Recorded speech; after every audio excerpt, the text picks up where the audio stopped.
ونعوذ بالله من شرور أنفسنا من يهده الله فلا مضل له ومن يضلل فلا هادي له ونشهد أن لا إله إلا الله وحده لا شريك له ونشهد أن محمدا عبده ورسوله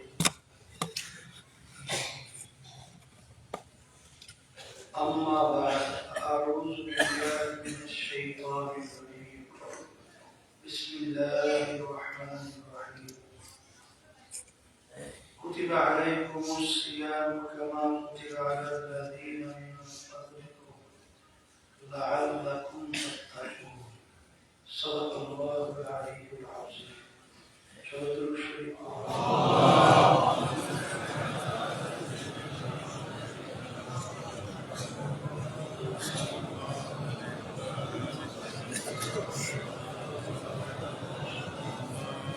اللهم صل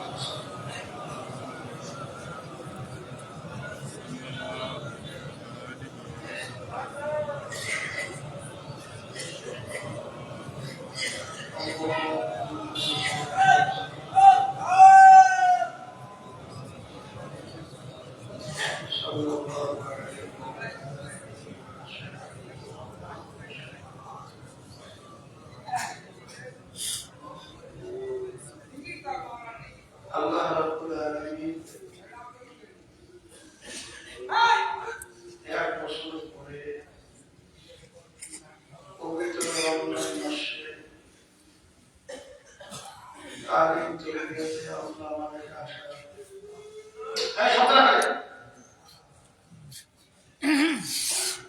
ওই যাদের অসুবিধা পাশে যাবে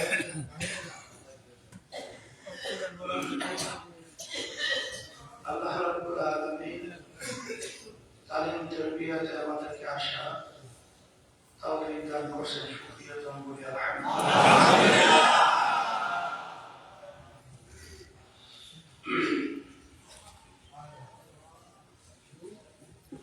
গত বছর রমজানে যারা অনেকে ছিল আজকে আমাদের মাঝে নাই আল্লাহ রাব্বুল আলামিন আমাদেরকে পবিত্র রমজান মাসে হায়াত বাড়াই আল্লাহ আমাদেরকে এই বরকতময় মাস পাওয়ার তৌফিক দান করেছেন বেশি বেশি শুকরিয়া আদায় করতে হবে আল্লাহর কাছে আলহামদুলিল্লাহ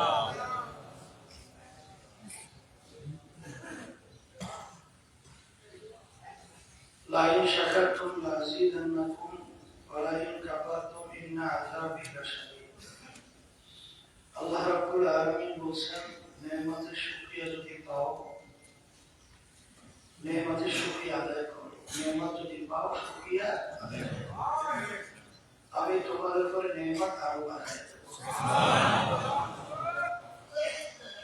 আল্লাহ রাসূল সাল্লাল্লাহু আলাইহি ওয়াসাল্লাম এই বাবা মাইকেল দ্বারা বুলাদা বেশি তো সব পায় আমি আস্তে ধরে বলবো বেশি সব পাই না বর্তমান অবস্থাতে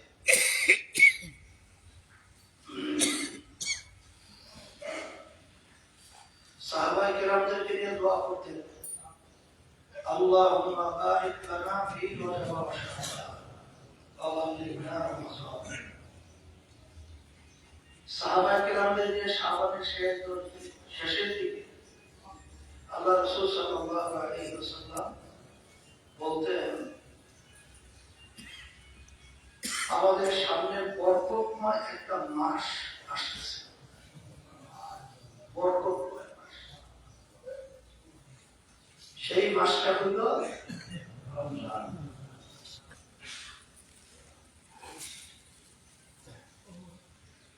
আল্লাহ রাব্বুল আলামিন মাসের ভিতরে সর্বশ্রেষ্ঠ সম্মানিত হিসেবে রমজান মাসকে আল্লাহ রাব্বুল আলামিন আমাদেরকে দান করছেন আব্বাজান রাহমাতুল্লাহি আলাইহি একটা কথা বলতেন দুনিয়ার যে কোনো কাজের একটা উপযুক্ত সময় থাকে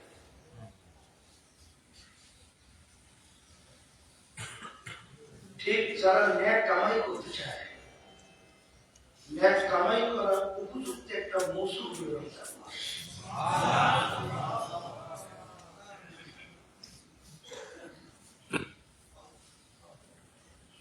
আমরা জোহরের নামাজ আদায় করছি ফরজ আল্লাহর নামে। রমজান ছাড়া অন্যান্য সময় জোহরের ফরজ আদায় করবে, আর রমজান মাসে জোহরের ফরজ আদায় করবে পার্থক্য কি? 70 গুণ। রমজান মাসে একবার জোহরের ফরজ নামাজ আদায় করবেন, অন্যান্য সময় 70 বার জোহরের ফরজ আদায় করলে যেই পরিমাণ সওয়াব হবে, ওই পরিমাণ সওয়াব আল্লাহ রাব্বুল আলামিন রমজান মাসে এক ফরজ দান করবেন।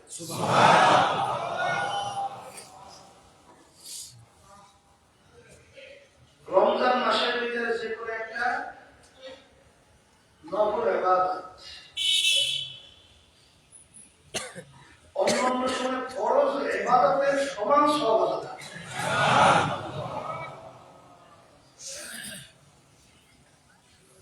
এই জন্য যারা ন্যাক কামাই করতে চায় তাদের জন্য ন্যাক কামাই উপযুক্ত সময় হলো রমজান মাস। এই জন্য দেখবেন আল্লাহর বিশ্বাসী বান্দা বান্দিরা যারা আল্লাহকে বিশ্বাস করছে, ঈমান আনছে, রমজান মাসের প্রতিটা মুহূর্ত তারা গুরুত্ব সহকারে নজর রেখে তারপর চলবে। রমজান মাসের ভিতরে বিশেষ করে 4টা কাজ, 4টা আমল আল্লাহ রাসূল সাল্লাল্লাহু আলাইহি ওয়াসাল্লাম বেশি বেশি করার জন্য আমাদেরকে বলছেন।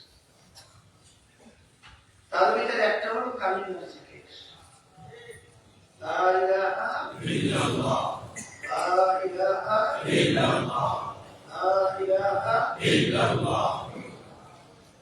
এই কালিমার জিকির বেশি বেশি করার জন্য আল্লাহ রাসূল সাল্লাল্লাহু আলাইহি ওয়াসাল্লাম আমাদেরকে বলছেন। এই কালিমার কত গুরুত্ব, কত ওজন এবং এর মর্যাদা মর্তবা কত। মুসা আলাইহিস সালাতু ওয়াস সালাম আল্লাহ রাব্বুল আলামিনের কাছে দোয়া করছিলেন, রব্বুল আলামিন আমাকে এমন একটা জিকির আপনি শিখান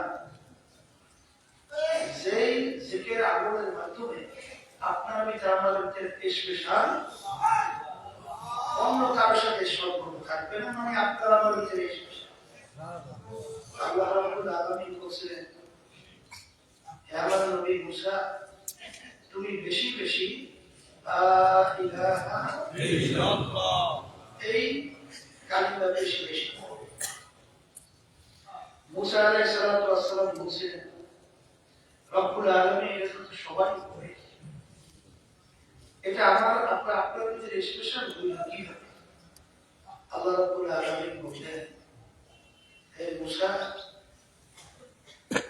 দুনিয়া আসমান জমিন সহ এবং যত কিছু আছে সব এক পাল্লায় যদি রাখো, আর এই কালিমাকে যদি শুধু একটা পাল্লায় ভিন্ন রাখো, তাহলে কালিমা এত ওজন হবে যে ওই পাল্লা ওজনে ঢেকে যাবে। এই জন্য দেখবেন যে সব সময় আল্লাহর খাস বান্দারা, আল্লাহর বান্দিরা, ঈমানদারেরা সব সময় তাদের জবানের ভিতরে লা ইলাহা ইল্লাল্লাহ থেকে যায়। কারণ লা ইলাহা ইল্লাল্লাহ এমন এক কালিমা আদা খাবার জান্নাত, যার শেষ মুহূর্তটা কালিমার উপরে হয়ে যাবে, মানে মুখে বের হবে, সে বেহেশতের ভিতরে।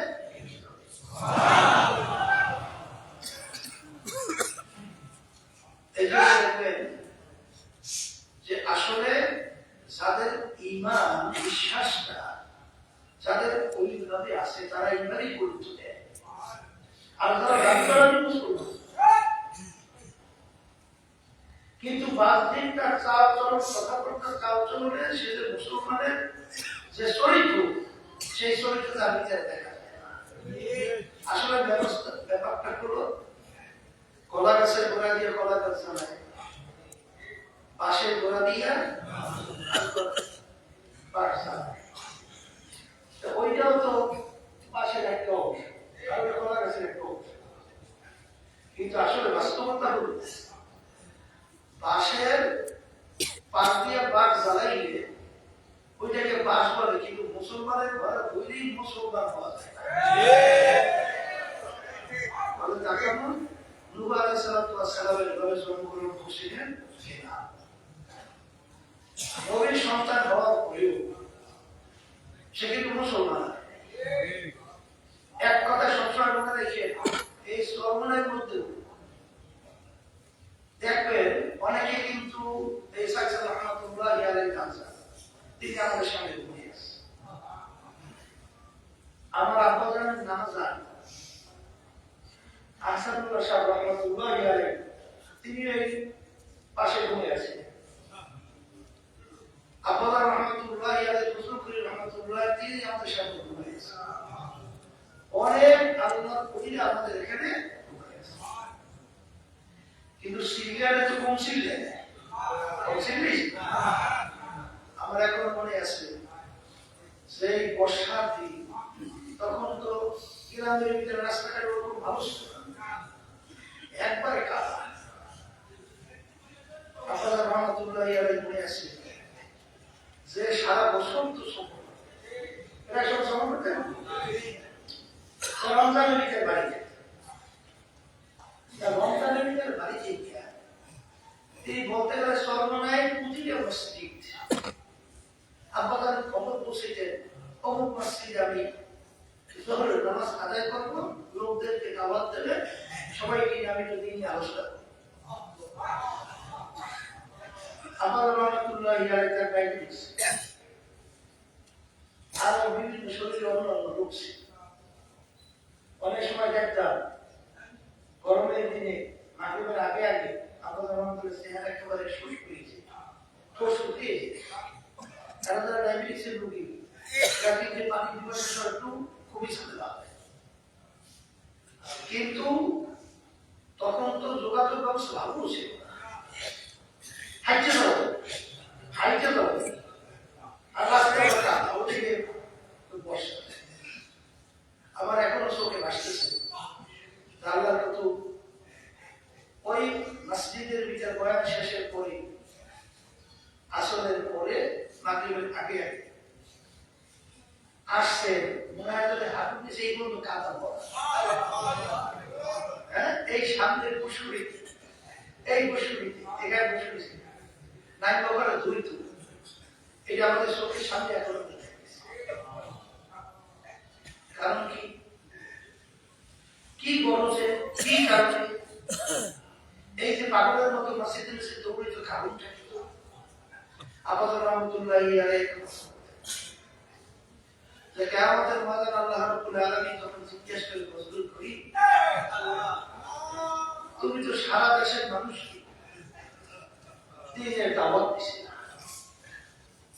কিন্তু তুমি সর্বনায় জন্মগ্রহণ করছো, সর্বনায় মানুষদের কাছে তুমি দাওয়াত পৌঁছেছিলে। তখন আল্লাহ রাব্বুল আলামিনের কাছে আমি যেন জবাব দিতে পারি, রাব্বুল আলামিন আমার স্বার্থ শক্তি বুঝে আমি দাওয়াত দেওয়ার চেষ্টা করছি। এই জন্য আমি বলতে গেলে এলাকার প্রতিটা মসজিদে মসজিদে নিজের গরজে যাই না, আল্লাহর বান্দাদেরকে আমরা দিনের দাওয়াত দেওয়ার চেষ্টা করছি। এরপরে যখন আমাদের রহমতুল্লাহ আলাইহি দেখলেন যে এখন মসজিদে মসজিদে তো প্রায় যাওয়া শেষ, এরপরেই এই যে রমজানের তালিম তরবিয়া, এই 15 দিন জোহরের পরে মা বোনদের জন্য পর্দা সহকারে বিভিন্ন ব্যবস্থা, আর পুরুষদের জন্য মসজিদে জোহরের পরে এই তালিম তরবিয়াতের ব্যবস্থা। আস্তে আস্তে আলহামদুলিল্লাহ বাইরে এই এলাকা ছাড়াও অনেক আমার ভাইয়া আস্তে আস্তে তালিম তরবিয়া কাজ শুরু করছে, আর এলাকার লোকজন আলহামদুলিল্লাহ আসে। কিন্তু এর পরেও এই সর্বদাই গ্রামের ভিতরে সবাই দিন সম্পর্কে বলছে বুঝে নেয়, এটা বুঝবে না, এটা কিন্তু বুঝবে না। বলে কেন? আল্লাহ রাসূল সাল্লাল্লাহু আলাইহি ওয়াসাল্লাম তার আপন চাচা আবু জাহাল, এই আবু লাহাব, আবু লাহাব কিন্তু আল্লাহ রাসূল সাল্লাল্লাহু আলাইহি ওয়াসাল্লামের শুধু চাচা তাই না, আল্লাহ রাসূল সাল্লাল্লাহু আলাইহি ওয়াসাল্লামের আপন বেয়াই। আল্লাহ রাসূল সাল্লাল্লাহু আলাইহি ওয়াসাল্লামের দুই মেয়েকে আবু লাহাবের দুই ছেলের সঙ্গে বিবাহ দিয়েছে। ওদিকে বেয়াই, ওদিকে আবার চাচা। কিন্তু আল্লাহ রাসূল সাল্লাল্লাহু আলাইহি ওয়াসাল্লামকে যত কষ্ট দিয়েছে কাফেররা, এর ভিতরে উল্লেখযোগ্য একজন যাবে না। কথা ঠিক কিনা? আবু লাহাবের ব্যাপারে সূরা নাযিল হয়েছে না? তারপর কি এটা শোনেন না, শোনেন ছিল কিনা আল্লাহ রাসূলের শুধু চাচাই না, তাইলে আল্লাহ হাবিবের একেবারে পাশে থাকা অবস্থায় ঠিক বুঝে নাই, ঈমান আনে নাই, এই জন্য পেরেশানির কিছু নাই, অস্থিরতার কিছু নাই। কারণ আল্লাহ রাসূল সাল্লাল্লাহু আলাইহি ওয়াসাল্লাম দাওয়াত দেওয়ার পরে যখন কাফেররা ঈমান আনে না, ঈমানদার হয় না, এমন ভাবে চিন্তিত হয়ে পড়লেন, পেরেশান হয়ে পড়লেন, মনে হয় আল্লাহ রাসূল সাল্লাল্লাহু আলাইহি ওয়াসাল্লাম নিজের ধ্বংস হয়ে যাবে। আল্লাহ রাব্বুল আলামিন আয়াত নাযিল করলেন, হে রাসূল, আপনাকে তো আমি পাঠাইছি দাওয়াতকে পৌঁছানো। দাওয়াত কি দাওয়াত পৌঁছাবে? এই দিনের দাওয়াত, ঈমানের দাওয়াত, আল্লাহর ব্যাপারে ঈমান আনার দাওয়াত, আখিরাতের ব্যাপারে দাওয়াত, আল্লাহর আযাব ও গজবের দাওয়াত, এরপরে পুরস্কার তিরস্কারের দাওয়াত, ঠিক না? কিন্তু আপনার দায়িত্ব দাওয়াত পৌঁছানো। আপনি ইচ্ছা করলেই কাউকে হেদায়েত দিতে পারবেন না, হেদায়েত নসিব হবে না। কে বলছে? আপনার দায়িত্ব আপনি দাওয়াত পৌঁছিয়ে দেন, ওরা মানে বা না মানুক সেটা আমি রব্বুল আলামিনের উপরে দায়িত্ব। আপনি ইচ্ছা করলেই কাউকে হেদায়েত প্রাপ্ত করতে পারবেন না। এর জন্য দুশ্চিন্তার কিছু নাই। অনেকে মনে করে যখন নাকি বিভিন্ন সময় সম্মানিত লোক কম হয়ে যায়, মাহফিলে, তালিম চর্চাতে বা বিভিন্ন সময় এক শ্রেণীর হাসাহাসি করে। আসলে মূল ব্যাপারটা হলো তারা তো মূল ব্যাপারটা বুঝেই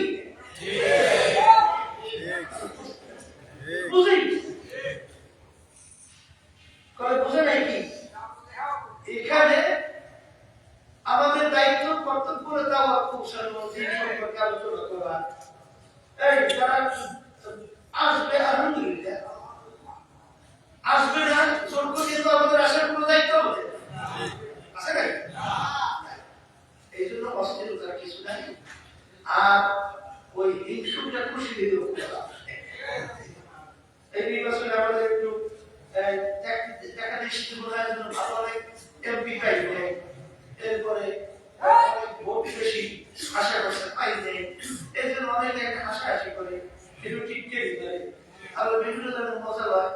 আমার তো আল্লাহর মত আপনাদের নয়, ওই প্রথম থেকে শুরু করি নির্বাচনের কথা বলার পরেও এক কিঞ্চি জানার হতে আপনাদের ভয় আমার অস্থিরতা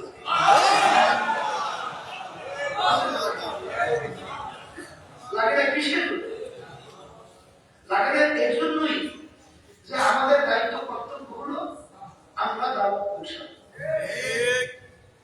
যে আলহামদুলিল্লাহ সারা দেশে আলহামদুলিল্লাহ তাই নাই, এখানে তো আমার অস্থিরতা আছে।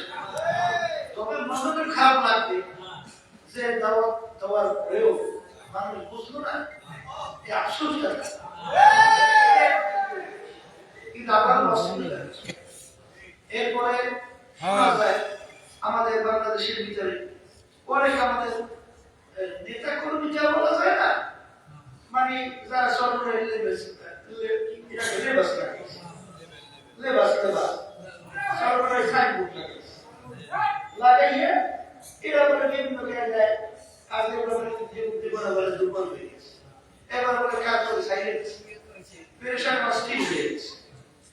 আমি বিশেষ করে তাদেরকে বলবো যে আসল ব্যাপারটা হলো দিন সম্পর্কে আগে পৌঁছে, সর্বনাশ তরিকা সম্পর্কে আগে পৌঁছে, আমাদের কার্যক্রম কিসের জন্য আমরা কুতুবের ছাত্র সেই সম্পর্কে আগে পৌঁছে, বোঝার পরে সর্বনাশ এই দৃষ্টিতে নাম লেখে না বুঝলে সুবিধা নাম লাগাইয়া বুঝে ঝামেলা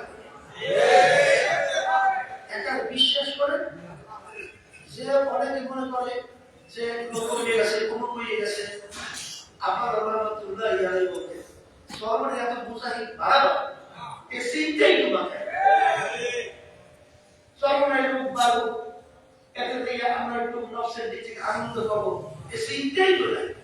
যারা নাকি হিংসুকের দলের আছে, যারা নাকি সর্বনে নিয়ে বিভিন্ন ধরনের ষড়যন্ত্র করতেছে, খুশি হওয়ার কিছু নেই।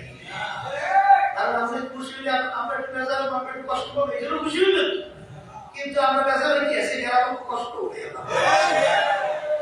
আপনিও যে খুশি হইবেন সুযোগ নেই।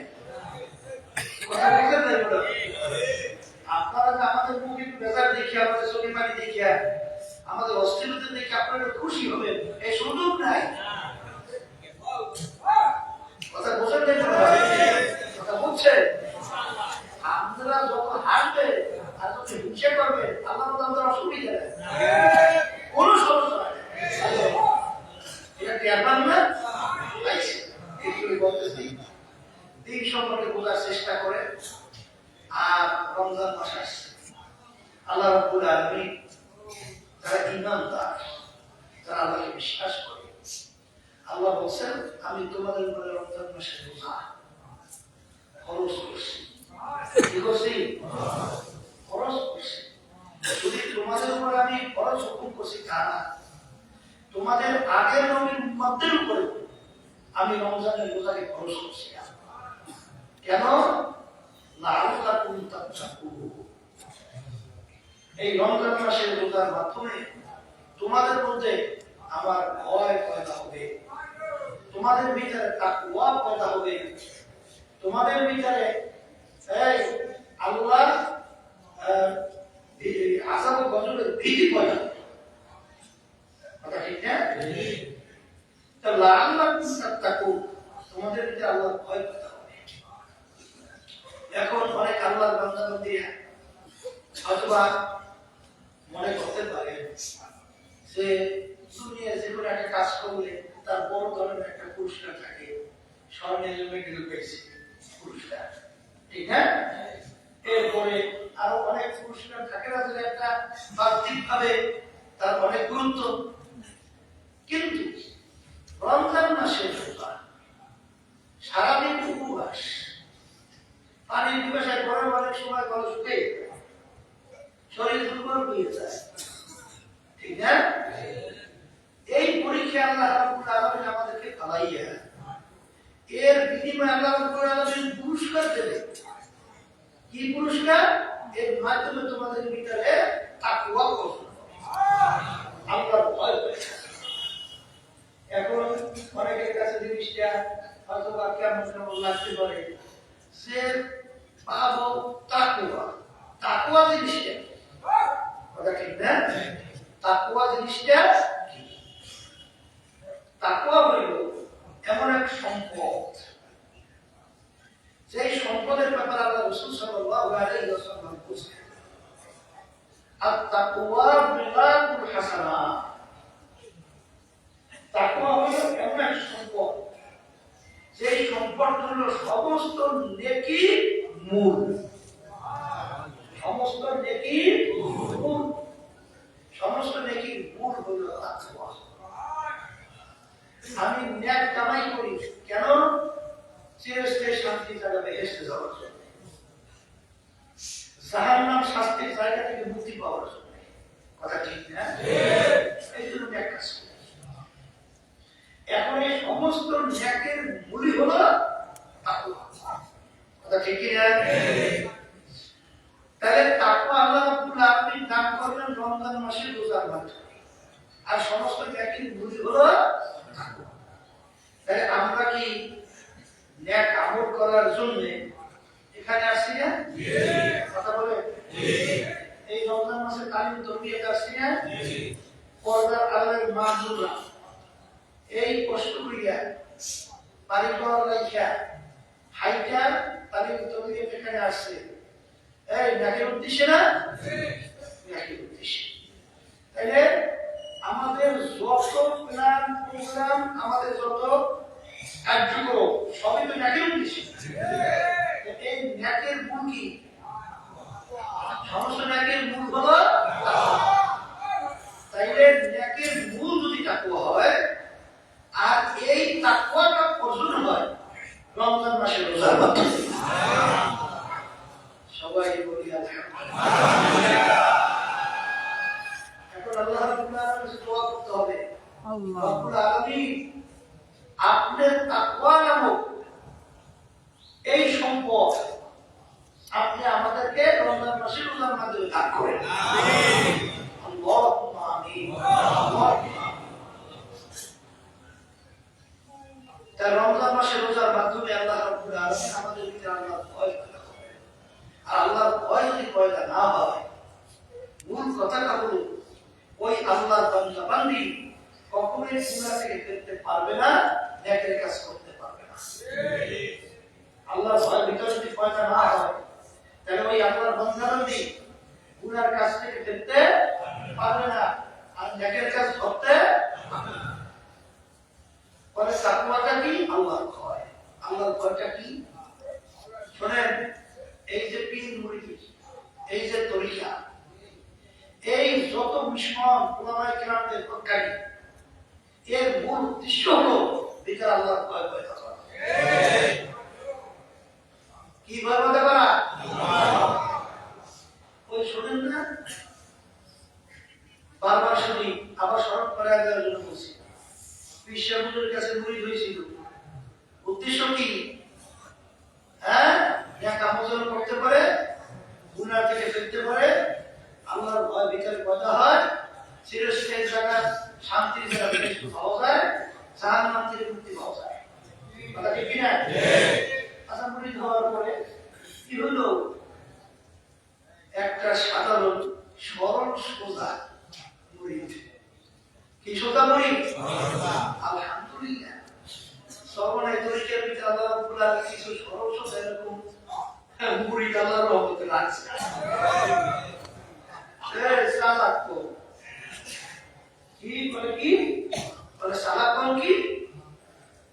শরীয়তের বিরুদ্ধে না হওয়া পর্যন্ত যখন মুরব্বী বিশ্বাস হুজুর পরামর্শ সমিতি সিদ্ধান্ত দিয়েছে, কোন ডান বাম নাই, সামনে পিছন নাই, ইমান নাই, নিচ নাই,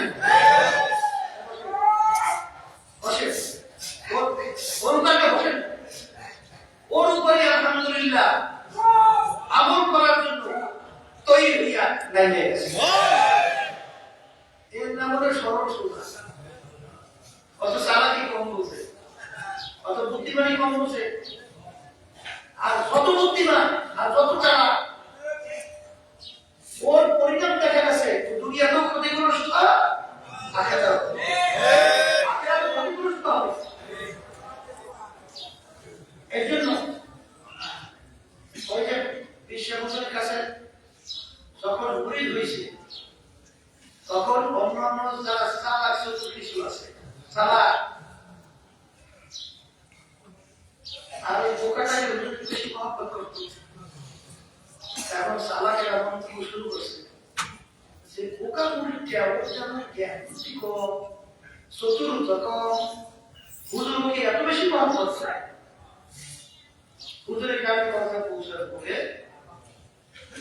তখন হুজুর পরীক্ষা সবাইকে শিক্ষা দেওয়ার, সবাইকে শিক্ষা দেওয়ার সে এত বড় বাংমুরগি হাতের ভিতরে ছড়িয়ে দিয়েছে আর বলছে মুরিদদেরকে নির্দেশ, এমন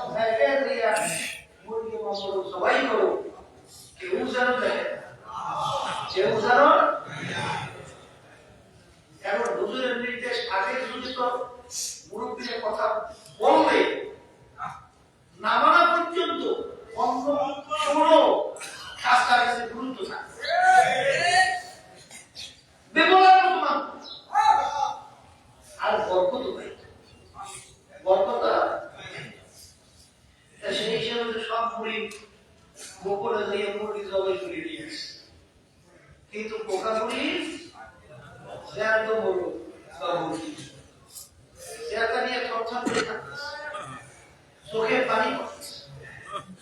অন্য অন্য ওই চালা তারা বলতেছে কি যে হুজুর এই পোকাটাকে এত কেন মহব্বত করে, পোকাটা তো হুজুরের কথাই মানে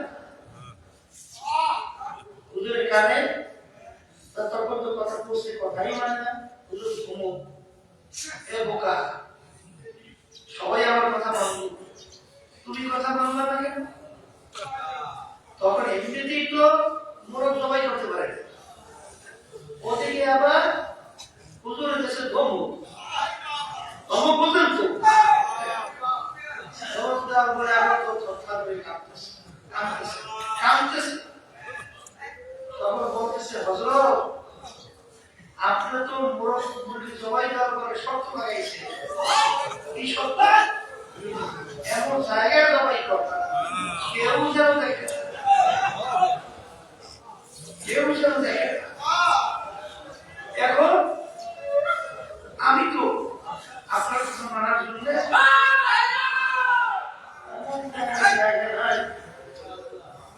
সেই জায়গা আমি যাই না, বলতে গেলে আমি ঠিক মতো ঘুমাতে পারি,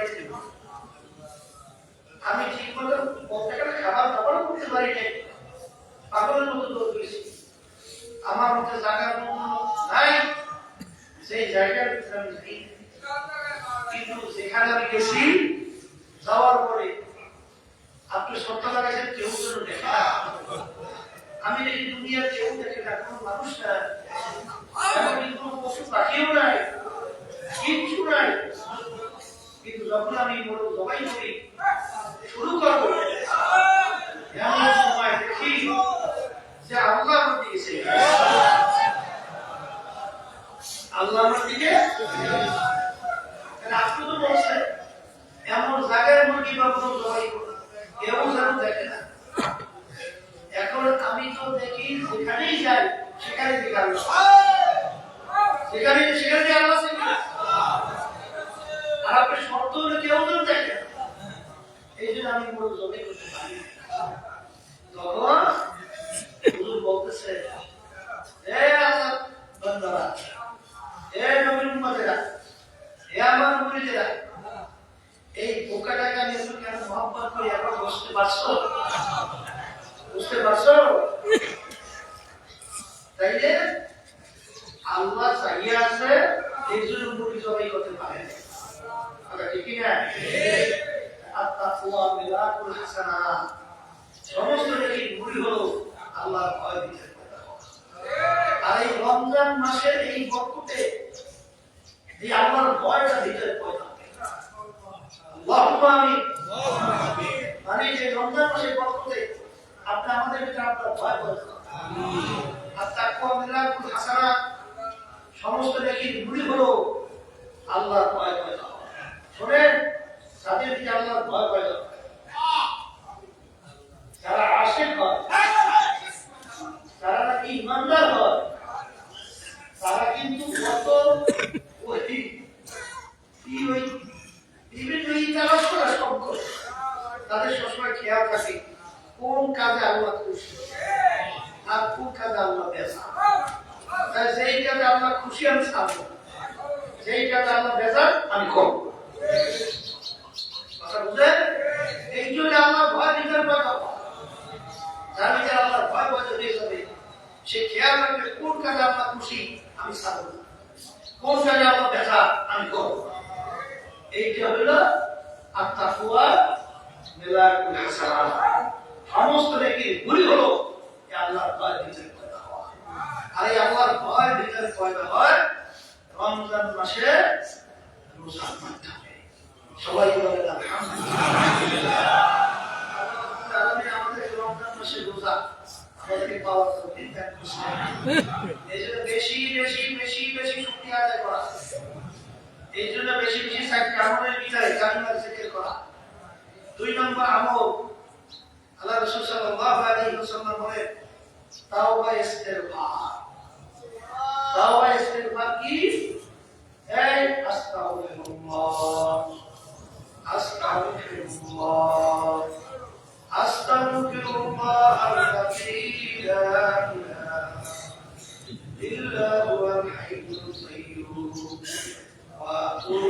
إليه لا حول ولا قوة إلا بالله العلي العظيم তাওবা ইস্তেগফার শুনেন তাওবা ইস্তেগফার বেশি বেশি বেশি বেশি তাওবা ইস্তেগফার তাওবাতুন নাসুহা তাওবাতুন নাসুহা কাকে বলে বলে নির্ভেজাল খালেস তাওবা একে বলে কি তাওবাতুন নির্ভেজাল তাওবা তওবা কবুল হওয়ার জন্য কয়েকটা শর্ত আছে কি আছে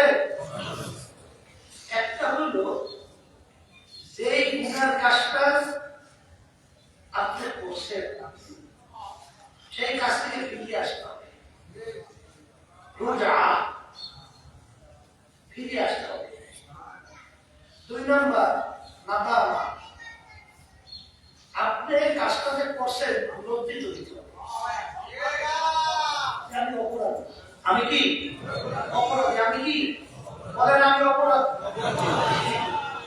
অনেকে কিন্তু গুণা কইরা ওইটাকে কিন্তু লজ্জিত হয় না অপরাধী মনে করে না ওইটাকে দিতে দিতে দুর্বলত্ব মনে না কইরা কলাসিয়াটা মানে এটাকে কোনো গুরুত্বই দেয় মানে ওটাকে সে কোনো গুরুত্ব না দিয়া এটাকে সে লজ্জিত হয় তাহলে নাদামা শব্দের অর্থ কি লজ্জিত 3 নম্বর তাওবা করা তাওবা কি মানে মাফ চাওয়া মানে আমি ফিরে আসছি আমি লজ্জিত হয়েছি আর ওয়াদা করা আমি আর করবো না আর মাফ চাইছি আমাকে মাফ করে দেয় মাফ চাইছি মাফ করে দেয় এই গুণ যে তাওবার ভিতরে থাকবে সেই তাওবা আল্লাহর দরবারে কবুল হবে কোনো সন্দেহ ছাড়া কোনো সন্দেহ নাই এই জন্য আব্বাস রহমতুল্লাহ আলাইহি ফুকাহাকে সবসময় একটা স্মরণ করাই দেয় আজকে স্মরণ করাই দিচ্ছি যে আদম আলাইহিস সালাম ইবলিসকে আল্লাহ রাব্বুল আলামিন একটা হুকুম করছিলেন আদমকে সিজদা করো আদমকে আদমের বাবা বলেন আদমকে আর আদম আলাইহিস সালামকে বলছিলেন গন্ধম খাইও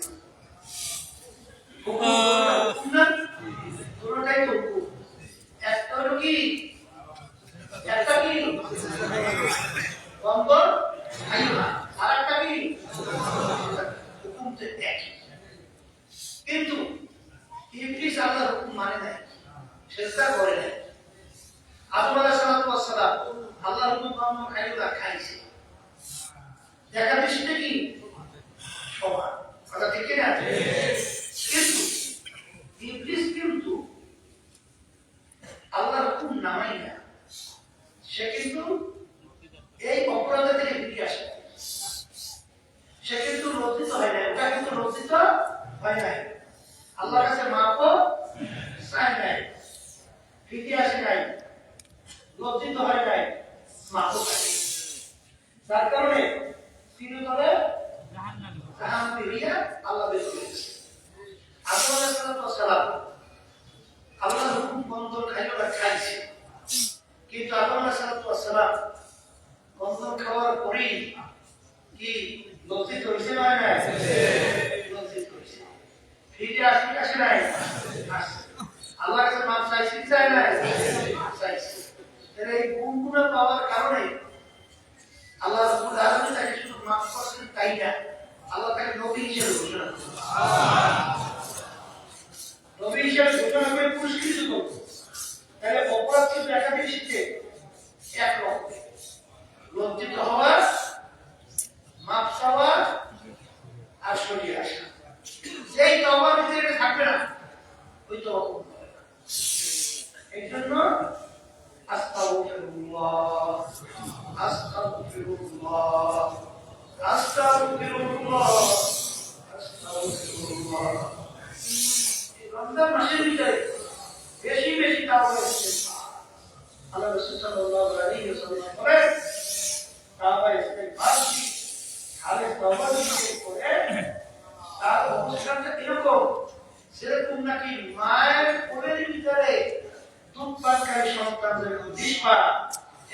তাওবা ইস্তেগফার খালেস তাওবা নসুহাতে করবে, সে এরকম ভাবে ওই গুনাহ থেকে নিষ্পাপ। তাহলে তাওবা ইস্তেগফার বেশি বেশি। 3 নম্বর আমল, আল্লাহ রাব্বুল আলামিনের কাছে বেহেশত চাওয়া। রব্বুল আলামিন আপনার আমাকে বেহেশত চাওয়া।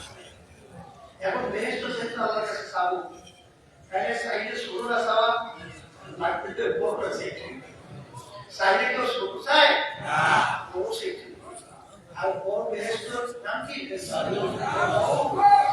জান্নাতুল ফেরদাউস। আল্লাহকে বলতেন রব্বুল আলামিন আপনাকে জান্নাতুল ফেরদাউস দান করুন। এই 4 নম্বর আমল, আল্লাহ আপনাকে জাহান্নাম থেকে মুক্তি দান করে। জান্নাত থেকে মুক্তি দান করে। এই 4টি আমল এটা শুধু রমজান মাসের জন্যই খাস না, এটা সব সময় কিন্তু বিশেষ করে রমজান মাসের জন্য আল্লাহ রাসূল সাল্লাল্লাহু আলাইহি ওয়াসাল্লাম এই আমলগুলো বেশি বেশি করার জন্য বলছে। এই জন্য আমরা বেশি বেশি উন্নতি করব। কথা ঠিক আছে? এই আল্লাহর বান্দিরা পর্দার মামুনরা আসছে, এই আপনারা ঘরের ভিতরে কাজ করেন, রান্নাবাড়ি করেন, অন্যান্য কাজ করেন, কাজ কি মুখে করে না হাতে করে? কি হাতে করে না? তাহলে আপনি হাতে কাজ করতেছেন, আপনি এদের ইফতারি লাগে আলহামদুলিল্লাহ অনেক কিছু ভাজবেন করবেন, এই চুলার মধ্যে অসুবিধা কি? আপনি ভাজা করা করেন, কিন্তু জবানের ভিতরে আল্লাহর জিকির চালিয়ে দিচ্ছেন। লা ইলাহা ইল্লাল্লাহ, লা ইলাহা ইল্লাল্লাহ, লা ইলাহা ইল্লাল্লাহ, লা ইলাহা ইল্লাল্লাহ, লা ইলাহা ইল্লাল্লাহ, মুহাম্মাদুর রাসূলুল্লাহ। এইভাবে কালিমা জিকির বেশি বেশি করে। আলহামদুলিল্লাহ, যদি আমরা বেশি বেশি করতে পারি, তাহলে রমজান মাসের যে উদ্দেশ্য আল্লাহ রাব্বুল আলামিন লাআল্লাকুম তাত্তাকুন, রমজান মাসের রোজার মাধ্যমে তোমাদের ভিতরে তাকওয়া পয়দা হবে, অর্জন হবে। তাহলে আল্লাহ নবী সাল্লাল্লাহু আলাইহি ওয়াসাল্লাম বেশি বেশি চাই আমল করতে বলছেন। এই আমল বেশি বেশি করলে রমজান মাসের মাধ্যমে তাকওয়া অর্জন হবে। তাহলে আল্লাহ অর্জন করবে, তাকওয়া অর্জনের ক্ষেত্রে তৈরি হবে। কথা কি কিনা? এরপরে রমজান মাস আপনারা জানেন আল্লাহ রাসূল সাল্লাল্লাহু আলাইহি ওয়াসাল্লাম বলেছেন 3টা ভাগে ভাগ করে শুনিয়েছেন। কয় ভাগে? 3 ভাগে। কয় ভাগে ভাগ করেছেন? 3 ভাগ। প্রথম 10 দিন বলেন রহমতে ভরা। কিসের রহমত? আল্লাহর রহমত। কার রহমত ভরা? আল্লাহর রহমতে প্রথম 10 দিন ভরা। দ্বিতীয় 10 দিন মাগফিরাতে ভরা। তৃতীয় 10 দিন বিশেষ করে আল্লাহ রাব্বুল আলামিন বান্দা-বান্দীকে জাহান্নাম থেকে মুক্তি দান করেন। এই রমজান মাসের প্রথম 10 দিন কিতে ভরা? রহমতে ভরা। এই আল্লাহ রাব্বুল আলামিনের রহমত সবসময় আছে, সবসময় থাকবে। কারণ আল্লাহ রহমানুর রহিম না? আল্লাহ কি রহমানুর রহিম? সবসময় আল্লাহর রহমত বান্দা-বান্দীর প্রতি আছে। কিন্তু রমজান মাসের মধ্যে বিশেষ করে প্রথম 10 দিন আল্লাহর যে রহমত আছে সব সময়, কিন্তু এই রমজান মাসের প্রথম 10 দিন স্পেশাল রহমত। কি রহমত? স্পেশাল রহমত।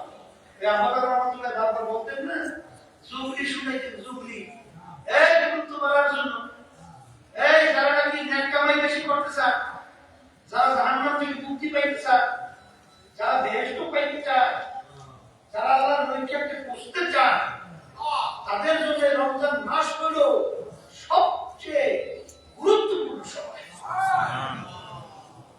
এই জন্য আপনারা জুবলির কথা বলতেন না বারবার। জুবলি বুঝেন নাই? ওই যে বড় খুশির পর্বে যাহা পাই জেলখানার দরজা কয়েক মিনিটের জন্য খুলে দিত না, সে বের হইতো, ধরার তো নাই, ধরার কোনো এই আগে জন্য রয়েছে। গতকাল এক আসামি যাবজ্জীবন জেলের হুকুম অথবা ফাঁসি হুকুম, হঠাৎ দেখে দরজা জেলখানার খোলা, আইনও জানে, এখন বের হয়ে গেলে আটকে রাখার কোনো নিয়ম নাই, আইন নেই। ওদিকে গতকালকে যাবতীয় জেলের রায় দিয়েছে, অথবা গতকাল ফাঁসির রায় দিয়েছে। এখন ওই আসামি যদি এখন বের হয়ে যায়, ধরে রাখার কোনো আইন নাই। এখনো চিন্তা করছে যে বের হওয়ার সুযোগ তো আসছে, তাই আমার কিছু মালাত বাব আছে, আমি মালাত বাবগুলো রেখে দিলাম, ওগুলো নিয়ে বের হয়ে যাই। তাহলে জেলখানার দরজা কি বেশি সময় খোলা থাকে? ওই কপাল ভরা গেছে, যেখানে বিজ্ঞানের গুরুত্বপূর্ণ মা দিবে কি গেছে আসছে, এই মালাত বাব এসে দেখে জেলখানার দরজা বন্ধ। ওই ব্যক্তি যত বড় কপাল পোড়া, তার সে হাজার লক্ষ কোটি গুণ বেশি কপাল পোড়া। ওই আল্লাহর বান্দাবন্দি, সেই আল্লাহর বান্দাবন্দি রমজান মাসে সুযোগ পাইও তার জীবনের সবগুলা ভাগ করে সে তার চেয়ে বেশি কপাল পোড়া। রমজান মাসের মধ্যে আল্লাহ রাব্বুল আলামিন সুযোগ করে দিয়েছেন। আল্লাহ রাব্বুল আলামিন ডাক দিয়ে বলে, হে আমার বান্দাবন্দি, হে গুনাহগাররা, হে রমজান মাসেরা, কি আমার কাছে গুনাহ করছো? আমার কাছে মাফ চাও। আমি তোমাদেরকে মাফ করার জন্য নিশ্চয়ই রমজান মাসের মধ্যে প্রথম 10 দিন আল্লাহর রহমত সবসময় থাকে, কিন্তু রমজান মাসের প্রথম 10 দিন আল্লাহর রহমত করবে, কোনো পাপ বিচার নাই। সেই আল্লাহর কাছে ডাকবে, লব্বাইক আবদি আল্লাহ জবাব দেবে, বান্দা, হে বান্দা তুমি আমাকে ডাকো, হে আমার বান্দি আমাকে ডাকো। সেই ডাক দেবে, সঙ্গে সঙ্গে ডাকে। রমজান মাস প্রথম 10 দিন আল্লাহর রহমত দেব।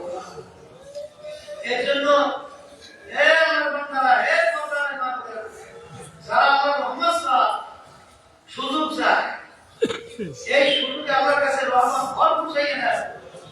একবার আল্লাহ রাব্বুল আলামিন বেদরকভাবে রহমত নাযিল করতে থাকেন। এই জন্য প্রথম 10 দিন আমরা যেন হেলায় নষ্ট না করি, আমরা যেন গুরুত্ব সহকারে এই রহমত পাওয়া আমরা সবসময় চেষ্টা করি। এই প্রথম 10 দিন আল্লাহর রহমতে ভরা, দ্বিতীয় 10 দিন আল্লাহ রাব্বুল আলামিন বান্দাবান্দিকে বিশেষ করে আল্লাহ রাব্বুল আলামিন জাহান্নাম থেকে মুক্তি দান করবেন।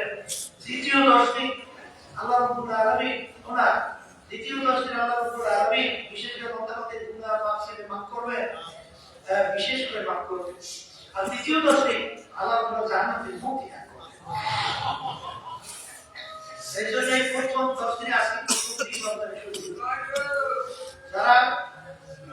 যারা বিশেষ করে এই রহমতের 10 দিন গুরুত্ব সহকারে আল্লাহর রহমতের আশায় সবসময় যদি আমরা খেয়ালে থাকি, রহমত পাবো, কোনো সন্দেহ নাই। আর সবসময় মনে রাখেন, এক শ্রেণী আমার বাজার আছে, পর্দার মাহবুব আছে, রমজান মাসে গুরুত্ব দেয় না। রমজানকে ওইভাবে আহমিয়া এইভাবে আপনারা মনে করেন না। কপাল পোড়া, কপাল কি কপাল পোড়া। কারণ আল্লাহ রাসূল সাল্লাল্লাহু আলাইহি ওয়াসাল্লাম এই যে মসজিদে মিম্বারে ওঠা অবস্থায় আমিন বলছেন, আমিন আমিন আমিন। সাহাবায়ে কেরাম বলেন, আল্লাহ রাসূল সাল্লাল্লাহু আলাইহি ওয়াসাল্লাম এরকম আমিন তো মিম্বারে পড়ার অবস্থায় কখনো শুনি নাই, কেন বলছেন? আল্লাহ রাসূল সাল্লাল্লাহু আলাইহি ওয়াসাল্লাম বলেন, এক রাতের ভিতরে আসছে জিবরাইল আলাইহিস সালাম আল্লাহর হাবিবকে বলে, ইয়া আল্লাহ রাসূল আপনি আমিন বলে, ইয়া আল্লাহ রাসূল আপনি আমিন বলে, আমিন বলাইছে। আর হাদিসের ভিতরে আছে আল্লাহ হাবিব আমিন বলছে, দোয়া করছে, আমিন বলছে। আল্লাহ রাতের ভিতরে আসছে জিবরাইল আলাইহিস সালাম আমিন বলাইছে। তাহলে জিবরাইল আলাইহিস সালাম আসছে, আল্লাহ হুকুম ছাড়া আসতে পারেন। জিবরাইল আমিন পাঠাইছেন কে? আল্লাহ। দোয়া শিক্ষা দিয়েছেন কে? আল্লাহ। মাধ্যম বানাইছেন সবচেয়ে সম্মানিত ফেরেশতা জিবরাইল আলাইহিস সালামের মাধ্যম। আমিন বলেছেন যাকে না বানাইলে কিছু আল্লাহ বানাইতেন না, সাল্লাল্লাহু আলা মুহাম্মদ রাসূলুল্লাহ সাল্লাল্লাহু আলাইহি ওয়াসাল্লাম। এই দোয়া কবুল হয় কিনা কোনো সন্দেহ নাই, আছে না? এক নম্বর দোয়া কি? মুসলিমের রমজান মাসে রোজা রেখে এই সুযোগে তার জীবনের গুনাহ মাফ করে দিতে পারে না, পারবে না। আবার বলে রমজান মাসে রোজা পেয়েছি, এই সুযোগ পাইও যে তার জীবনের সব গুনাহ মাফ করে দিতে পারলো না, ওর ধ্বংস হোক, ওর ধ্বংস হোক। জিবরাইল সাল্লাল্লাহু আলাইহি ওয়াসাল্লাম দোয়া করতেছে, আল্লাহ শিখাচ্ছে, আল্লাহ রাসূল সাল্লাল্লাহু আলাইহি ওয়াসাল্লাম বলেন আমিন, আল্লাহকে কবুল করেন। তাইলে যারা রমজান মাস পাইয়াও রমজান মাসের তাকবিয়া, রমজান মাসের গুরুত্ব, রমজান মাসের আসর তাদের দিনের ভিতরে আসে না, যারা এইভাবে খেয়াল করেন না, সেই আল্লাহর বান্দা, সেই আল্লাহর বান্দির কপাল পোড়া। কপাল কি পোড়া, বদনসিব, কপাল পুড়ে। এই জন্য অনুরোধ করব আমার পর্দারে মাহবুব যারা শুনছেন, যারা ইমানদার আছে, আল্লাহর বান্দাদের কি বলবো, রমজান মাস এই যে যদি আমরা মুসলমানরা গুরুত্ব, এর ইজ্জত, এর আত্মীয়া আমরা যদি না দেখাই, এইটা কি দেখাবে অন্য জাতিরা, হিন্দুরা, খ্রিস্টানরা? এই সবাই বলা, তুই যদি রমজান মাসের ব্যাপারে ওইভাবে আত্মীয়া, ইজ্জত, গুরুত্ব না দাও, তোর ইমানই তো দুর্বল। আল্লাহ মাফ করুক, শোনা যায় যে আমাদের এই দরবারের চতুর্পাশে বিশেষ করে বৃহস্পতিবার বাজার হয়, সেই বাজারের দিনে এবং আশেপাশে দোকানের কথা শুনি, রমজান মাসের দিনে বড় বয়স্ক ওরা নাকি দিনে দুপুরে খায়, আবার সর্বদাই বসবাস করিয়া এক শ্রেণীর রুভিয়া, এক শ্রেণীর রুভি, ওরা এই রমজানের আহমিয়তকে গুরুত্ব না দিয়া, এর ইজ্জত না দেখিয়া, ওরা বলে ব্যবসার জন্য, কিন্তু ব্যবসা কিসের ব্যবসা? সেইটা গোপনে গোপনে করে পর্দা দিয়ে তারপর করে আবার খাওয়ায়। তবে মুসাফির যে থাকবে তার ব্যাপারে রমজানের রোজা ছাড়তে পারবে, শরীয়তের অনুমোদন আছে। কিন্তু এখানে যারা আসেন বিশেষ সুবিধা এই বাজার করতে, এরা তো খুব বেশি একটা মুসাফির না, ঠিক না? তারপর মুসাফির যদি হয়, সে এখন তো বর্তমানে আগের যুগের মতো কষ্ট হতো, আগের যুগে তো মুসাফির হাঁটতে হাঁটতে রুমে রয়ে গেল, রুমে রয়েছে, তখন সোলা ছিল যে তখন যদি ইচ্ছা করে সে রোজা হাঁটতে পারবে, আবার পরে সেটা সে হাঁটবে। আচ্ছা, কিন্তু এখন কি সেই কষ্ট আছে? কষ্ট না থাকলে এখন রোজা রাখতে কষ্ট হয়? হ্যাঁ, তাহলে তো রোজা রাখাই যায়, ঠিক না? তাহলে সেখানে আপনি এখানে যারা বিশেষ করে বাজার করেন, দোকানদারি করেন, এলাকার যারা আমার মুরব্বী আছেন, যুবকরা আছেন, পর্দারে মাহবুবরা আছেন, দোকানদার আছেন, বিশেষ করে এখানে মুজাহিদরা যারা আছেন, খেয়াল রাখবেন এই রমজান মাসের রোজা যারা বেরতুন করতে চায়, আমরা সবাই খেয়াল করিয়া এই যে যারা না করতে পারে তাকে বুঝাবো এবং বিশেষ করে এটা বন্ধ করবো।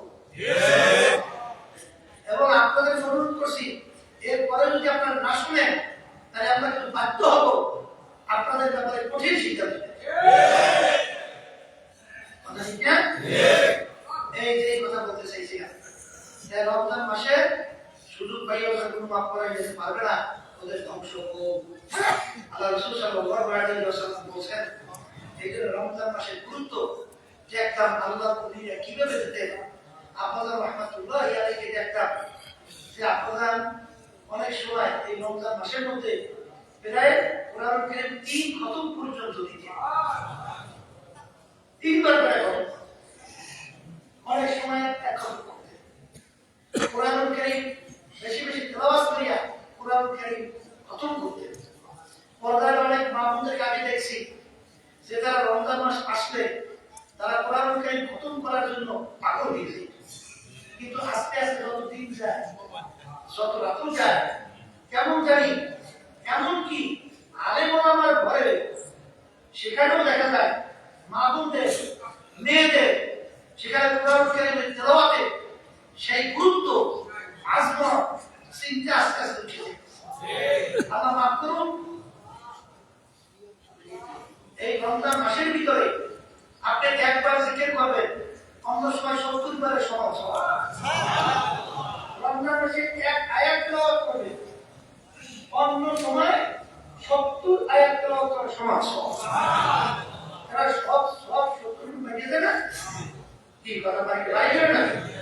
আবার নফল, এই নফল ইবাদত ফরজ হয়ে যায় না, অনেক ইবাদতের কি সওয়াবের পরিমাণ বেড়েছে না।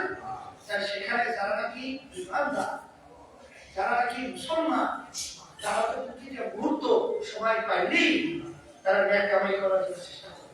এই সময় কামাই বসে থাকবে, ঘড়ির কাটাকের জন্য দাঁড়াই থাকবে না।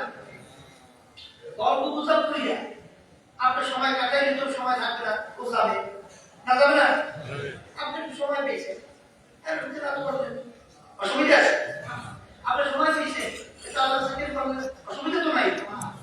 আপনি যত বেশি সময় কাজে লাগাবেন ততই তো আপনি লাভবান হবেন। এই জন্য তেলাওয়াত বেশি বেশি করা লাগবে।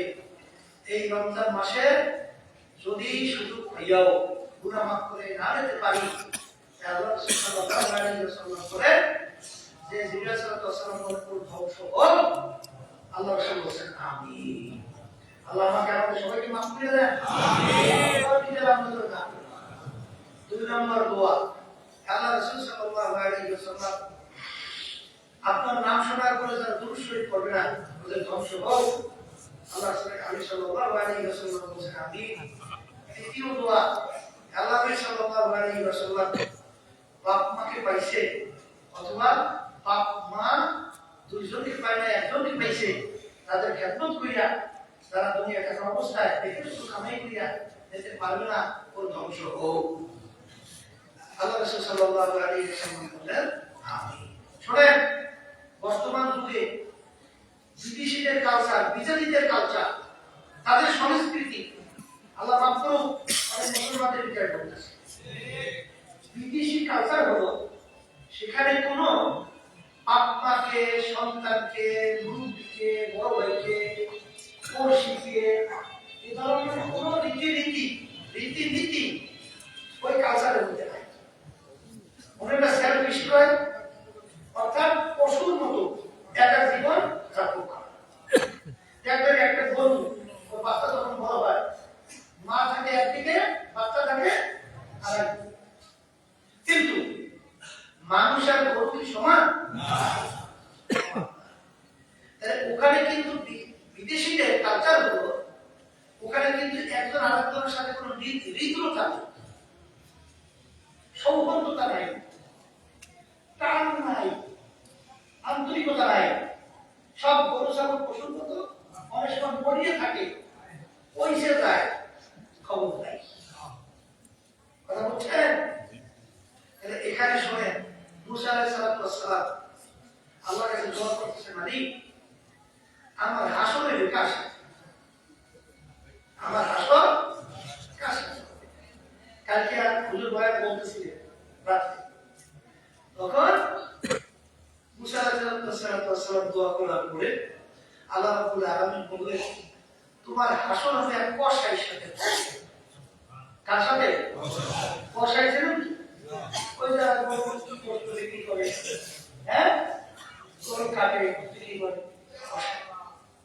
এখন মুসা আলাইহিস সালাম বলেন, মালিক আমার হাসর হবে কসাইয়ের সঙ্গে, আর আমার বেশ তো আমার সঙ্গী হবে কসাই। তার মালিক কসাই দেখি আমি তো দেখেছি। তারা রব্বুল আলামিন পরিচয় দেওয়ার পরে মুসা আলাইহিস সালাম বাজারে তাই দেখে গোশত বিক্রেতা গোশত বিক্রি করার পরে একটা কি করে থালি গোষ্ঠের ভারী আছে না, এই এক ভারী সে ওই ব্যাগের ভিতরে রাখছে। ব্যাগের ভিতরে নিয়ে মুসা আলাইহিস সালাতু ওয়াস সালাম সে যাইতেছে বাড়ির দিকে, ওই যে কষায় আর তার পিছনে বসে মুসা আলাইহিস সালাতু ওয়াস সালাম যায়। যাওয়ার পরে দেখে ওই কষাই সে নিজের হাতে যে গোশত পাক করছে, পাক করে তার বিরুদ্ধ মা এত দুর্বল ছিল, করতেও পারতো না, বসতেও পারতো না। তখন তিনি পাক করিয়া এবং রুটি খাবি বাড়াইয়া তারপর ওই মাকে বাম হাত দিয়া এরকম উঁচা করিয়া তখন ওই গোশত এবং রুটি মুখে নিজে খাওয়াই দিচ্ছে। ওই কষাই মাকে খাওয়াই দিচ্ছে। খাওয়াই দেওয়ার পরে তখন মা ইশারা করছে আর খাইতে পারবে না, পেট ভরে গেছে। পেট কি? যখন পেট ভরে গেছে তখন ওই মা শুকরিয়া আল্লাহর কাছে দোয়া করতেছে যে রব্বুল আলামিন, আমার এই সন্তান আমাকে যেভাবে ও লালন পালন করে, যেভাবে আমার খেদমত করে, মালিক আমার এই সন্তান আপনি আসল করে নবী মুসা আলাইহিস সালাতু ওয়াস সালামের সঙ্গে আমার মালিক আমার সন্তানকে আসল করে আপনার নবীর সঙ্গে। তখন মুসা আলাইহিস সালাতু ওয়াস সালাম বলতেছেন, হে আল্লাহর বান্দা, তোমার মায়ের দোয়া আল্লাহ কবুল করছে। তোমার মায়ের দোয়া আল্লাহ কবুল করছে, কারণ তোমার হাসর হবে আমার সঙ্গে কিয়ামতের ময়দানে। কার দোয়ার কারণে? বলে মায়ের দোয়ার কারণে। কার দোয়ার কারণে? বর্তমানে এক শ্রেণী আছে বাপ মায়ের সঙ্গে বেয়াদবি করে, কথা শুনতে চায় না, বড় বুদ্ধিমান সাজে। আফসোস, আল্লাহ মাফ করুন, আমি তৈরি করছিলাম না। বাপ মাকে আল্লাহর রহমতে আপনাদের এত গুরুত্ব দিতাম, কথায় এত মূল্য দিতাম, খেদমত করার জন্য। আপনার যদি একটা কথা বলতো, ওইটা যদি করতে পারতাম, এত আনন্দ লাগতো, আনন্দ করে শেষ। মা যদি একটা হুকুম দিত, এটা মানার জন্য এত মনটা খুশি লাগতো, কোনো শেষ নাই। আর বর্তমান সন্তানগুলো হইতেছে বাপ্পা কিছু বললে মনে হয় যেন আর মাথায় বোঝা চাপিয়ে গেছে, গজবের মতো না হুল করে এক কপাল করা। মুসা আলাইহিস সালাতু ওয়াস সালাম নবীর সঙ্গে হাসর হয়, কষাইয়ের সঙ্গে মায়ের দোয়া।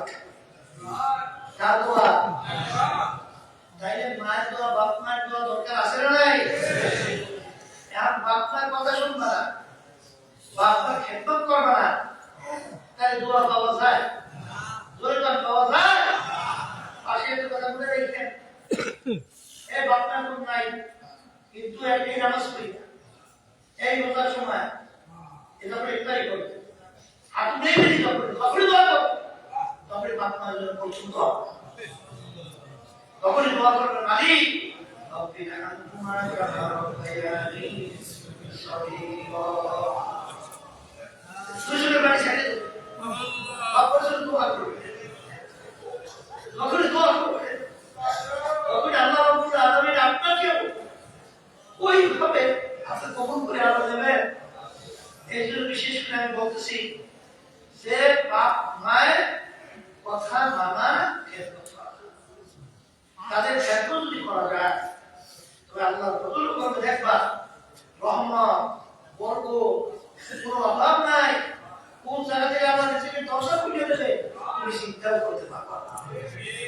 আর এই পাশে খেয়াল রেখেন, আল্লাহ রাসূল সাল্লাল্লাহু আলাইহি ওয়াসাল্লাম সাহাবায়ে কেরামদেরকে নিয়ে রওনা করছে, পথের পাশে দেখে আল্লাহ হাবিব কবরের ভিতরে আযাব দিতেছে। কবরের ভিতরে কি হয়? আল্লাহ রাসূল সাল্লাল্লাহু আলাইহি ওয়াসাল্লাম যে কবরে আযাব দিতেন, দাঁড়াইয়া যখন তাকে দোয়া করতেন, কবরে আযাব বন্ধ হয়ে যেত। কিন্তু আল্লাহ রাসূল সাল্লাল্লাহু আলাইহি ওয়াসাল্লাম সাহাবায়ে কেরামদেরকে কবরে আযাব হইতেছে, দোয়া করতেছেন, আযাব বন্ধ হয়। আল্লাহ রাসূল সাল্লাল্লাহু আলাইহি ওয়াসাল্লাম চিন্তা করলেন, ব্যাপার কি, এর কবরে আযাব বন্ধ হয় না? তখন আল্লাহ হাবিব সাহাবায়ে কেরামদের বললেন, তোমরা যাও, দেখো তার কেউ আছে কিনা। ঘরের ভিতরে যাই দেখে তার মা আছে। তার কে আছে? মা আছে। তখন আল্লাহ হাবিব বলছিলেন যে যাইয়া মাকে বলো তার সন্তানের কবরে আযাব হইতেছে, এই সন্তানের জন্য দোয়া করার জন্য বলো। তখন এই কথা বলছেন সাহাবায়ে কেরাম যখন বললেন, তখন মা বলতেছে যে আল্লাহর কবরে আযাব আরো বাড়াই, আল্লাহ রাব্বুল আলামিনের কবরে আযাব আরো বাড়াই দেন। আল্লাহ কেমন কষ্টই দেশে মাকে আযাব হইতেছে শোনার পরে তখন মা বলতেছে আযাব আরো আল্লাহ বাড়াই দেন। বছর আল্লাহ রাসূল সাল্লাল্লাহু আলাইহি ওয়াসাল্লাম পাঠাইছে কবরে আযাব হইতেছে, আপনি মাফ করে দেন। কিন্তু যত বলি আল্লাহর বান্দী বলে যে আমি ওকে মাফ করতে পারবো না, আল্লাহর কবরে আযাব আরো বাড়াই যাকে কোনো কোনো মাফ করবে না, এত কষ্ট। তখন আল্লাহ রাসূল সাল্লাল্লাহু আলাইহি ওয়াসাল্লাম বলতেছেন, মালিক আপনার বান্দী চোখের সামনে থেকে পর্দা উঠাইয়া তার সন্তানের কবরের আযাবের অবস্থা দেখে। তখন আমি দোয়া করছি, আল্লাহ রাব্বুল আলামিন তার চোখের সামনে থেকে পর্দা উঠে গেছে। তখন আল্লাহর বান্দী হাওমাও করে চিল্লিয়ে ঠাস করে পড়ে গেছিল আর বলতেছে, আল্লাহ আমি আমার সন্তানকে মাফ করে দেবো, আল্লাহ আমি আমার সন্তানকে মাফ করে দেবো, মাফ করে দেবো, মাফ করে দেবো। আমি ভয়াবহ আযাব দেখে মা সহ্য করতে পারি না, তখন মাফ করে দিয়েছে, সন্তানের কবর আযাব মাফ করে দিয়েছে। আরে একটা বললাম যে কষায় তার সঙ্গে হাসর বা কার সঙ্গে নবীর সঙ্গে, কারণ কি মা সঙ্গে খেদমত করিয়া দোয়া করার কারণে তার হাসর আল্লাহ কবুল করছে নবীর সঙ্গে। আবার কবরে আযাব আল্লাহ হাবিব দোয়া করেন বন্ধ হয় না, কেন হয় না? মায়ের বদদোয়ার কারণে। কার বদদোয়ার কারণে? মায়ের বদদোয়ার কারণে জামানার নবী মুসা আলাইহিস সালাম দোয়া করেন, কবর আযাব বন্ধ হয় না। মায়ের কষ্টের কারণে, মা কষ্ট পাইছে। আমি বিশেষ করে পর্দায় যারা শুনতেছেন মামুনরা, আমার মেয়েরা, এবং বিশেষ করে আল্লাহর বান্দারা যারা শুনতেছেন, খবরদার বাপ মায়ের সঙ্গে কখনোই খারাপ ব্যবহার করা যাবে না। তাদের খ্যাত আল্লাহ যেভাবে তাদের জ্ঞান করছে এইভাবে আমরা জ্ঞান করব। আর বর্তমানে দেখা যায় এক শ্রেণীর সন্তান আল্লাহ দান করছেন, এই সন্তানগুলো যখন বিবাহ শাদী করে তখন দেখা যায় স্ত্রীর কথা মানার জন্য তখন সে খুব প্রস্তুতি হইয়া অপেক্ষায় থাকে, ঠিক না? এটা ভালো, এটা খারাপ না। কারণ স্ত্রীর কথা যদি স্বামী না শোনে তাহলে মহব্বত বাড়বে, কথা বাড়বে। তাই স্ত্রীর কথা স্বামী শুনতে তো হবে। আবার স্বামী যদি স্ত্রীকে বলে সেখানে কথা স্ত্রী শোনা লাগবে না, তাহলে মহব্বত পাবে পারবে না, ঠিক আছে। আবার শাশুড়ির কথা শ্বশুরের কথা শোনা লাগবে না, শোনা লাগবে। কিন্তু বর্তমানে শাশুড়ের মনে বিবাহ শাদী করার পরে কপাল করা, তখন মা মায়ের স্থানে থাকে না, বাপ বাপের স্থানে থাকে না, স্ত্রী থাকবে স্ত্রীর স্থানে, শাশুড়ি থাকবে শাশুড়ির স্থানে, শ্বশুর থাকবে শ্বশুরের স্থানে, বাপমা থাকবে বাপমার স্থানে। ঠিক না? কিন্তু তুমি বিবাহ শাদী করার আগে যদি বাপমার সঙ্গে খারাপ আচরণ করো তাহলে মনে রাখো তুমি কিন্তু খাসরাত দুনিয়া ওয়াল আখিরাহ। দুনিয়াতেও তুমি ক্ষতিগ্রস্ত হবা, আখিরাতেও ক্ষতিগ্রস্ত হবা। কথা ঠিক কি না? এখন বলতে পারে হুজুর বাপ মা এরকম আছে, একসে উল্টো উল্টা স্ত্রী উল্টা করে নাই, এই এর পরেও আমার মনে আছে না কইও বাড়িতে বলছে এরকম কিছু আল্লাহর বান্দিরা আছে। অনেক তো ওনার বউ যখন ঘরে আসে, ওই একজন বলছিল যে এক মহিলা দুইটা চরিত্র, এক মহিলার কয় চরিত্র? দুই চরিত্র। করে থাকি করে যখন মেয়েকে বিবাহ দেয়, মেয়েকে যখন বিবাহ দেয় তখন সব দোষ হলো শ্বশুর বাড়িতে, মেয়ে শ্বশুর বাড়িতে সব দোষ। জামাই দোষ, এবার জামাই মায়ের দোষ, জামাই বাপের দোষ, তার মেয়ের কিন্তু দোষ তার নজরে ধরা পড়ে না। আবার যখন কোরআনে বিবাহ করাই অন্য ঘরের মেয়ে ঘরে আছে, আর ঘরে কার মেয়ে? অন্যর মেয়ে, পোলার বউ, কেউ তো মেয়ে। এখন দোষটা সব কার? এখন সব দোষ কিন্তু বউ, এখন পোলার কিন্তু দোষ। কথা বুঝছেন? যখন মেয়ে বিবাহ হতেছে স্বামী বাড়ি, তখন সব দোষ স্বামী বাড়ি জামাই, তখন কিন্তু মেয়ের দোষ নাই। আবার যখন অন্য ঘরের মেয়ে যখন তার ঘরে আসে পোলার বউ হইয়া, তখন সব দোষ বাদে কার? পোলার বউ। তো আমরা ছেলের দোষ আর অন্যের দোষ বলে দেব না। এই মহিলাদের দুইটা কিন্তু চরিত্র হচ্ছে, কিন্তু জ্ঞানী হতে হবে, মেয়েদের জ্ঞানী হতে হবে, শাশুড়িদের জ্ঞানী হতে হবে, মহিলাদের জ্ঞানী হতে হবে। আদালত, ইনসাফ, নীতি, মাপকাঠি, কথা ঠিক না? ছেলে যদি অন্যায় করে, সে ছেলে হোক অন্যায়, পরের মেয়ে যদি অন্যায় না করে, তাহলে তাকে অনর্থ ওই যে অন্যায় বানাই তারপরে চাপাই দেওয়া, এটা জুলুম। কথা ঠিক কিনা? আর আল্লাহ জালেমদের সঙ্গে থাকে না, আল্লাহ মাসলুমদের সাথে থাকে। এটা কিন্তু খেয়াল রাখা। এই জন্য এই কথা বলতে চাইছি না, এক কথায় তারা কাছে চলে গেছি যে বাপ মা কি, বাপ মার সঙ্গে আচরণটা করতে হইবে, বাপ মাও সেইভাবে আচরণ করবে। তবে একটা কথা আছে, এরপরে এক শ্রেণী বাপ মা আছে নিয়ম ছাড়া, কোনো নিয়ম নাই, তারপরও আমি যদি ঝামেলা বাঁধায় আছে না, থাকতে পারে। কিন্তু এখানে খেয়াল রাখা লাগবে, আল্লাহ রাসূল সাল্লাল্লাহু আলাইহি ওয়াসাল্লাম বলেছেন যে বাপ মা যদি জুলুম করে, অন্যায় করে, তারপরে তাদের সঙ্গে খারাপ আচরণ করা। কথা এইটাই, কথা এইটাই। ওয়াইন জলমাকা, ওয়াইন জলমাকা, ওয়াইন জলমাকা। বাপ মা যদি তোমাদের অন্যায় করে, অন্যায় করে, অবিচার করে, অবিচার করে, তারপর তাদের সঙ্গে খারাপ আচরণ করা। আল্লাহ রাব্বুল আলামিন এই রমজান মাসে বরকত, রহমত, মাগফিরাত আমাদের দান করেন। বিশেষ করে জাহান্নাম থেকে আল্লাহ মুক্তি দান করেন, ঠিক করেন। আর রমজান মাসে চোখকে হেফাজত করা, হাতকে হেফাজত করা, সাবানকে হেফাজত করা, বিশেষ করে পাওকে হেফাজত করা, দেহকে হেফাজত করা, এই সমস্ত কুমন্ত্রণা গুনাহ থেকে সংবরণ করা, এইটা কিন্তু রমজান মাসের সবচেয়ে বড় একটা শিক্ষা। হ্যাঁ, রোজা হইল সুন্নাহ। রোজা কি?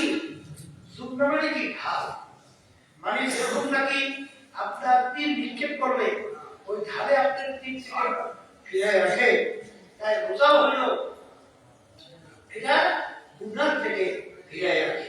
এই গুনাহ কিন্তু কয়েকটা জিনিসের মাধ্যমে হয়, চোখের মাধ্যমে হয়, জবানের মাধ্যমে হয়, অন্তরের মাধ্যমে হয়, এরপরে হাত পায়ের দ্বারা হয়। এগুলো থেকে আমাদেরকে হেফাজত করতে হবে। চোখের রোজা আছে, হাতের রোজা আছে, পায়ের রোজা আছে, জবানের রোজা আছে। সব রোজার অনুযায়ী আল্লাহ আমাদেরকে সেভাবে রাখার তৌফিক দান করুন। আর যারা তারিখ ছুটিয়ে আসছে, যেহেতু সময় কাটাইবেন না, এখানে আরেক প্রমাণ আছে, মাসালা জানেন না, জানবে, তেলাওয়াত করবে, নামাজের ভিতরে লিপ্ত থাকবে, জিকিরের ভিতরে লিপ্ত থাকবে, কোরআনের তেলাওয়াতের ভিতরে লিপ্ত থাকবে, সবসময় চলনের ধরে যাতে বাড়ানো যায় এই চেষ্টায় থাকবে। আর বিশেষ করে যারা নাকি আসাদুল কিরাম সহ খেদমত করতেছেন, তারাও খেয়াল করে খেদমতে নিয়ে খেদমত করবেন। যারা নাকি সব দিক থেকে বলতেছে আল্লাহ রাব্বুল আলামিন, বিশেষ করে তালিম দুনিয়াতে এখানে আজকে আমরা যারা আসছি, আমাদের ভাইদেরকে বিশেষ করে দাওয়াত দেব যে জোহরের পর কাজও থাকে না, এখানে জোহরের নামাজ এসে পড়া, প্রতিদিন এখানে তিনি আলোচনা হবে। যতক্ষণ থাকবো ততক্ষণ তো ন্যায় আমল নামাজ জমা হয়ে থাকবে, এটা বিশেষ করে লক্ষ্য রাখা। কারণ আমরা যত ভাইদেরকে দাওয়াত দিয়ে আনতে পারবো, তার ন্যায় হওয়া মানে কি একটা অংশ আমার আমল নামাজ। এই জন্য আমরা দাওয়াত দেবো না, এলাকায় আমরা যারা আসছি আমার ভাইদেরকে বিশেষ করে দাওয়াত দিয়া আবার নিয়ে আসার চেষ্টা করবো ইনশাআল্লাহ। আবার সরকারের মামুনরা আমার মামুনদেরকে দাওয়াত দিয়ে আমরা বিশেষ করে নিয়ে আসবো না। আল্লাহ আমাকে আমাদের সকলকে তৌফিক দান করুন। اللهم آمين ربنا آتنا في الدنيا حسنة وفي الآخرة حسنة وقنا عذاب النار يا من يا حبيب أنفقك يدك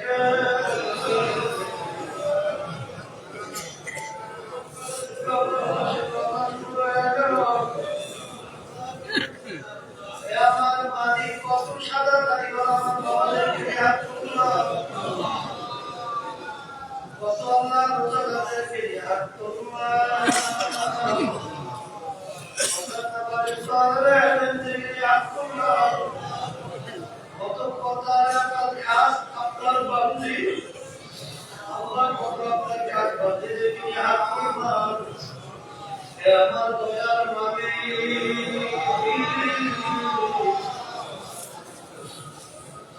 রমজান মাসের সমস্ত বরকত রহমত আমাদের উপরে নাযিল করেন আল্লাহ তাআলা তৌফিক দান করেন আল্লাহ আমাদেরকে আপনি জান্নাত থেকে মুক্তি দান করেন ফেরদাউস বেহেশত আমাদেরকে নসিব করেন ইয়া আল্লাহ রমজান মাসের রোজা যেভাবে রাখার দরকার সেইভাবে রাখা তৌফিক দান করেন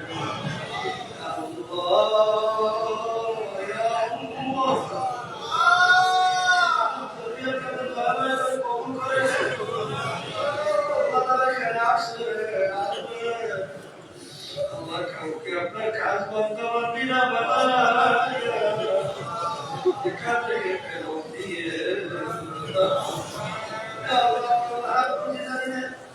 এই উপস্থিতি কাজ আপনার কাজ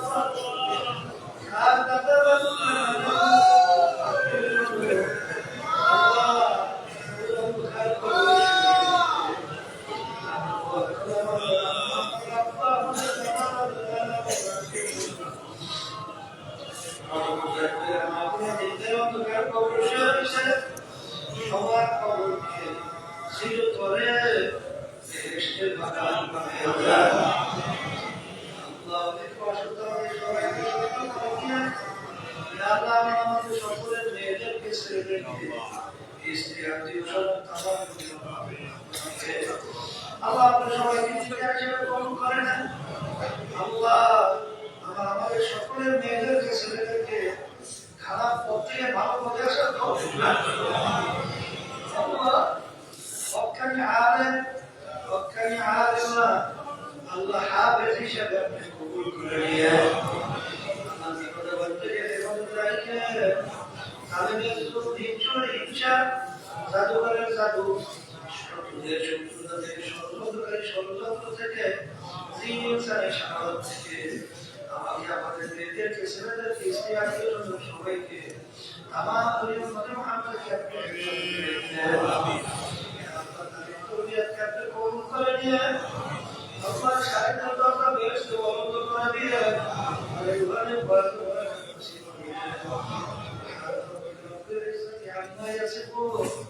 سلام على المرسلين والحمد لله رب العالمين وعليكم السلام ورحمة الله وبركاته আচ্ছা এখন কি চলবে